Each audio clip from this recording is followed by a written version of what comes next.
In an interview with Tucker Carlson, Ice Cube shares his thoughts on transgenderism. Let's get to it. Do you think that it's harder to be a man in America now than it was when you were a kid?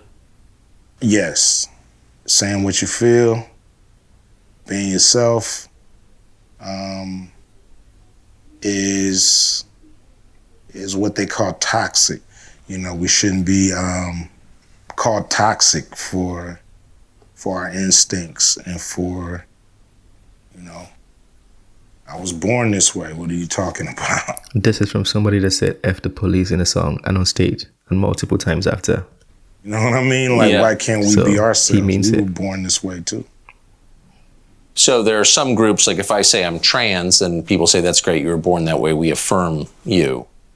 But if you say I'm just a dude with male instincts, you're not affirmed, you're attacked. Yeah, I mean, everybody doesn't really have to affirm you. You know, if I wake up and say, you know, I feel like a pigeon. And I want everybody to treat me like a pigeon. Some people may say, whatever, Q, we treat you like a pigeon.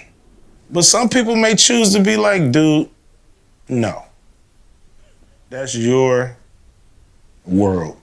Yeah. I'm not part of it. Mm-hmm. And I have to be ready for that. It's a big world out here. Everybody doesn't have to adhere to me. That's called narcissism, right? Yeah, it seems like it.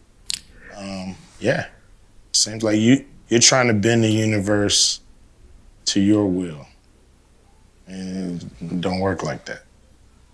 We've been talking almost all day now. You haven't mentioned race a single time. You've mentioned economics, rich and poor, a number of times. Do you think that we overplay the role of racial conflict in American life? Yes. I think race, it takes up too much space. There's people that we all have in our lives who are same race that we can't stand. And there's people in our lives from other races that we get along with way better. So it's not about race. It's not about color and gender and this and that. It's about who do you connect with? Mm-hmm. You know, who do you vibrate with? You know what I mean? Who's on the same wavelength? Who wants to be the same kind of person? Who wants to do the right thing when you want to do the right thing? That's who you connect with. So I think a lot of people make a lot of money off of race baiting. The racists fighting against each other and bickering. And they the ones who push it in our face all the time that we're separate. And does feel like there's more of that, doesn't there? Yeah, it seems like it's like you're stuck in a bad movie and you can't get out. Like you can't find the exit and it continues to play on the screen and you're just running around looking for the exit and this bad movie continues to just haunt you day by day by day by day. You know, that's what we're caught in. A never-ending, winless battle of, you know, of race and color, and we're worried about, you know, where you from, and, you know, hip hop. What's great about hip hop, like, it was a saying in hip hop, early hip hop. I think Rakim coined this phrase. You know, it ain't where you from, it's where you at. You know, and it's so true. It's not about where you come from. It's about where you at right now. I'm not imagining that this stuff is being pushed on us, right? No. Much more than in, say, 1986. Yes, I think so. Because in 1986, you had movies and television, and it was all scripted, and we knew this is a scripted show. But I think now you have so many so-called reality shows that it paints a picture. Basically push the same thing, but in a reality-like setting. So, you'll watch a movie on race, okay, and you flip the channel now, you're watching Movie on gender. somewhat like documentary reality show that's highlighting and magnifying race and status and where you belong in this country and where you don't. And we're highlighting the bad guys here. And you gotta understand, this is coming from Ice Cube. This is somebody that was against all this boxing and categorizing right from the start of his career as a rapper. He was rapping against all of this category and all of these boxes. So now to grow up and see this happening even more, I'm sure it's going to be heartbreaking to him. I like that he's able to keep composed and talk and address this in the best formal way possible. But I feel like this is deeper. Like he would like to express this even more. I wouldn't mind seeing like an album from Ice Cube, like he did in the past, like an album from Ice Cube just talking about situations of the world right now. I think it'll be fire. I would definitely buy it. Like the good guys,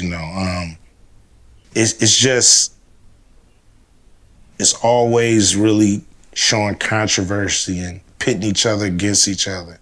And with the reality shows, controversy sells. So they're not showing people getting along. What they want to get to is the fight, the conflict, the argument, the throwing of the bottles, the turmoil, the differences. Does that bear any resemblance to your actual life as someone who lives in this country? Like, do you have racial conflict in your life day to day? Probably, most of them are unseen. I'm not going to say I encounter racism. People know who I am. Police know who I am. Everybody knows who I am. So I probably get a pass on a lot of things that friends, family members, people I associate with, people I love go through all the time because they're not Ice Cube. But I've had an insurance company drop me because they didn't like my point of view. Things like that. Are you mad about it? Are you mad at people for their skin color ever in the course of a day? I'm not mad at people because of their skin color. I'm mad at people because of what they do and the things they choose not to do. Right. Right. There's a big problem in this country with the financial banking system and Black people and our access to capital. I know that when it breaks down, we have, 13 to 15% of the country trying to live off of half a percentage of wealth, 0.05% of wealth. So that's an issue. That's a problem. We have to have access to capital so we can do cool things for South Central. If we drove past one of those lots and a guy that lived there wanted to put a store up, he just couldn't get a loan because of his zip code. Now, guys from outside the area, they can come in and they can get a loan and put that store up. And that has to change. Yeah, that was a very good interview. Very, very good interview. He did make a lot of points there. And with regards to the last thing he said, that was interesting. So because of your zip code, you cannot get loans. And then you cannot get loans. Not only can't you get loans, you cannot get loans to build in your own city now. Other people can get the loans and come build in your city. That's unfortunate. It's quite sad. Let me know what you think, people who live in America. Let me know what you think about that view. But I do think Ice Cube's viewpoint comes from a place of, I'll say, passion, maturity, and concern. That's how I would describe that, because the way he was talking, it affects him personally, or it affects the people he knows, or it affects his environment, and he's seen it firsthand. Let me know what you think. Smash the like button, share your thoughts, and I'll see you on the next one. Peace.